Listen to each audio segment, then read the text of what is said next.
Today I left the auction without buying a single car, and honestly I think that was the right decision. Now if you've never been to an auction, that may sound crazy to you, driving all the way there, inspecting the cars, sitting through 3 hours of auction, bidding on cars, and still leaving empty-handed. And some of you may even ask, why even go?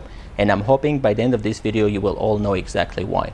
The thing most people don't understand about these auctions is how competitive they actually are. You're not showing up to compete against 1, 2, 5, or 10 dealers. You're showing up and there are hundreds of dealers, and on top of that there are the online bidders. At a given time, each lane may have 50 or 60 online bidders plus the people that are physically there. And when you put that many people in one location competing for the same inventory, well, people start doing some stupid stuff. They get emotional, their numbers stop making sense, and next thing you know, they are paying retail prices at a wholesale auction. And that is what I'm trying to avoid. But before I start showing you some of the cars that I tried to buy today, I wanted to walk you through how I approach auction days. A day or two before the auction actually starts, I show up with a list of cars that I'm actually interested in, because the auction that I'm talking about, they run 2,500 cars within 2 or 3 hours across 18 lanes, so you really don't have any time to inspect the cars in lane. So I make a list of cars that I'm interested in, show up, and every single car gets inspected. I check the history, and most importantly, I assign a number to each car. And that's the maximum bid I'm willing to pay for each car. And it's not just a random number. I factor in the condition of the car, the history, repairs, unexpected repairs, any transportation cost if there are any, and finally I think about how much I can realistically sell this car. And based on all that, I'd assign a number for each car in my mind of how much I'm willing to pay for that car, and that's the final number. Doesn't matter how much I like the car, even if it goes for $100 more, that's a hard stop and I'm walking away, because that 100 will turn into 200, 3 on the next one, and across few cars now you're into thousands. So the hardest part is not actually buying the car. The hardest part is having the discipline not to overpay. Because realistically, the same auction at the same time next week will run another 2,000 plus cars, and there will always be other opportunities for deals. So with all that in mind, let me show you some of the cars that I had on my list that I tried to buy today. First was a 2015 BMW 750 Li with 110,000 miles. I really liked the car. The car was in great condition. I was hoping to buy the car under $5,000, but it sold for $7,500. The auction had different ideas, but that's okay. That was easy. I let it walk away. It was way over my price.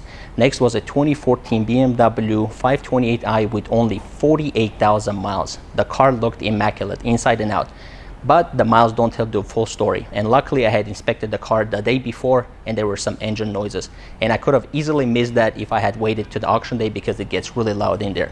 With all that, I was only comfortable paying between $7,000 to $8,000, but the car went for $10,800 to an online bidder, and at that price, honestly, they can have it. Right after that, I spotted this Mustang with lowrider wheels on, rolling down the street, and it was ridiculous and cool enough that I had to film it. And funny enough, after about 15 minutes, I saw a Buick with the same exact setup. Up next was this 2015 BMW 428i GT. The car had 162,000 miles. I was willing to spend $2,500 on the car. The car sold for $2,800, and this is one of those examples that it's only a few $100s. I could have stretched my budget, but I had to make a hard stop and walk away. Next on my list was this 2012 Suburban LTZ with 184,000 miles. My number for that car was $4,000. The car went for more, so I had to walk away. Another thing I really like to do at these auctions is finding lanes with no people at all. With 18 lanes, it's easy to find people crowding around certain lanes, and that's when I take the opportunity, find a lane that has no bidders at all, and try to send some lowball offers. Sometimes it works, but this time it wasn't the case, because there weren't any cars running through that I was actually interested in, so I had to let them all go through. I would say one of the most interesting cars that I saw today was this 2011 Mercedes CL63 with only 78,000 miles. Now, the car was not on my list, but I was really curious to see how much will the car bring. And I stood there and watched the auction. Auctioneer kept dropping the price from 12 to 10, 9, then 8. There were no bids at all, so the car went with no sale. Another car on my list was the 2012 Mercedes E350 with 162,000 miles, but unfortunately I completely missed it. I got a phone call, I got distracted. By the time I turned around, the car was gone. But that's auction life. You can't get distracted for even 10 seconds. By the time you turn around, the car is sold or already gone through. Next was a 2016 BMW 328i with 110,000 miles. I was hoping somewhere between $4,000 to $5,000, but the auctioneer wouldn't drop it below $7,000, so the car went with no sale.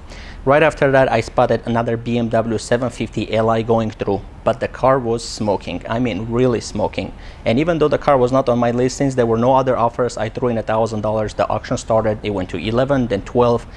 And honestly, at that price, good luck. They can have it. And I don't even think the car sold because it was a if bid, which means they have to contact the seller to see if they will accept the offer. Then came another 2016 BMW 328i with 104,000 miles. My number for that car was $5,000. The car went for over, so I had to let the car go.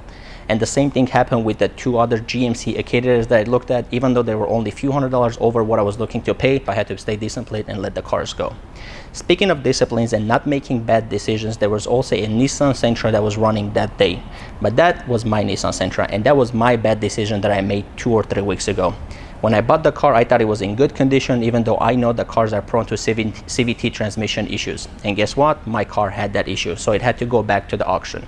And even though it only brought $600, I'm not really mad at it, because after even with the seller fee and the buyer fee, I'm losing more than $1,000. But I did see the same car with the same exact issue posted all over Marketplace as a mechanic special, and they sit there forever. Nobody's really buying them, so I was really happy to let that one go. Sometimes it is better to bite the bullet, lose some money, move on, and try to make your money on the next deal, because I'm never gonna buy the same car ever again. I can't even use that car as parts car, so it would have been just sitting here taking up space.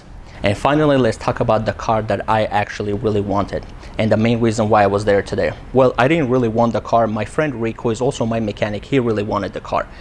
But it's a 2014 Mercedes E350 with 331,000 miles. Yep, 330,000 miles on a Mercedes, on a 2014 Mercedes. And we went to look at the car a few days ago. I thought the car is going to be in terrible condition, but honestly, for 331,000 miles, the car was in great condition. The started right up, no extra noises. The interior was in mint condition with 2 keys. The exterior was okay, but it was still in good condition. I have seen the same exact cars with third of the miles, with 100 and 120,000 miles in way worse condition. The seats all torn up with exterior damage. But that is the main difference between highway miles and city miles. That car is the perfect example. If you remember, I told you the miles don't tell you the full story. We looked at the BMW with only 48,000 miles with engine issues, whereas this one with 330,000 miles had no issues at all. But anyways, I was hoping to buy this car for under $2,000 with all the fees included, which means I would have to win it at $1,700. But the car sold for $2,600, so we had to let the car go, as sad as it is sound. So after chasing inventory and watching thousands of cars being sold, spending hours inspecting the cars, spending hours bidding on cars, I ended up going home empty-handed. But like I said, I'm really happy with that decision. I'd rather go home empty-handed than drive home in a car with buyer's remorse because I overpaid for that car. Because like I said, next week at the same time, there will be another 2,000 plus cars, and I'm sure I'll find other opportunities. But with that being said, that is the end of the video. Please let me know in the comments if there was cars that you really liked, and most importantly, if there was a car that you would have stretched your budget to buy it. That's it. Thank you very much.